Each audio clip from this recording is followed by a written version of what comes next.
Hello everyone. इस lecture में हम डिस्कस करेंगे कैथोड रे और बीटा रेज के बीच में डिफरेंस क्या होता है। तो जनरली हम ये स्टडी करते हैं कि दोनों क्या होते हैं, these are fast moving electron beam. दोनों ही क्या है, electron beam, fast moving electron beam है। लेकिन इनके बीच में जो बेसिक डिफरेंस है वो क्या है, वो इनके ओरिजिन में है। अब देखो कैथोड रे किस प्रकार से प्रोड्यूस होती है।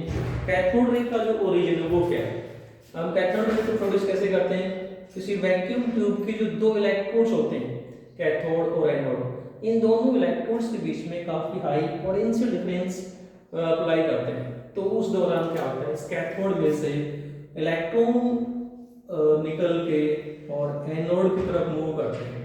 तो ये जो इलेक्ट्रॉन बीम यहाँ बनती है, इसी का नाम क्या है, cathode raise. So basically cathode rays जो हम ये कहते हैं कि ये जो हमारा नेगेटिव टर्मिनल, जिसको हम नेगेटिव इलेक्ट्रोड या कैथोड कहते हैं, यहाँ से निकल के और एनोड की तरफ मूव करती हैं, इसलिए इनका नाम क्या रखा हुआ है, cathode raise.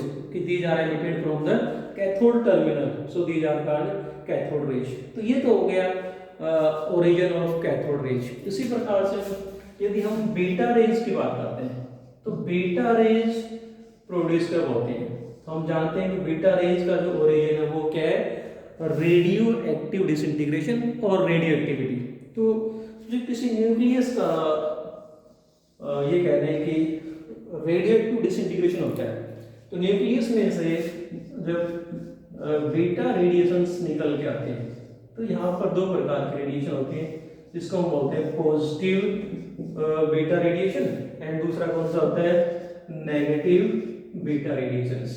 So basically beta raise कब निकल के आते हैं, जब किसी न्यूक्लियस का रेडियो एक्टिव डिसइंटीग्रेशन होता है या रेडियो एक्टिविटी के दौरान बीटा रेज निकल के आते हैं। तो ओरिजिन ऑफ बीटा रेज क्या हुआ, न्यूक्लियस। यहाँ पर कैथोड रेज का जो ओरिजिन है वो न्यूक्लियस नहीं है। हम ये कह सकते हैं कि न्यूक्लियस के बाहर जो इलेक्ट्रॉन होते हैं वो यहाँ से निकल के आते हैं कैथोड में से और एनोड की तरफ मूव करते हैं। सो बेसिकली इनका जो डिफरेंस है वो कहाँ हुआ, कि हम ये कह सकते हैं कि origin of beta rays is nucleus और origin of cathode rays is extra nucleus part of the atom. तो ये था हमारे पास में concept, difference between cathode ray and beta rays. Thanks and keep on watching.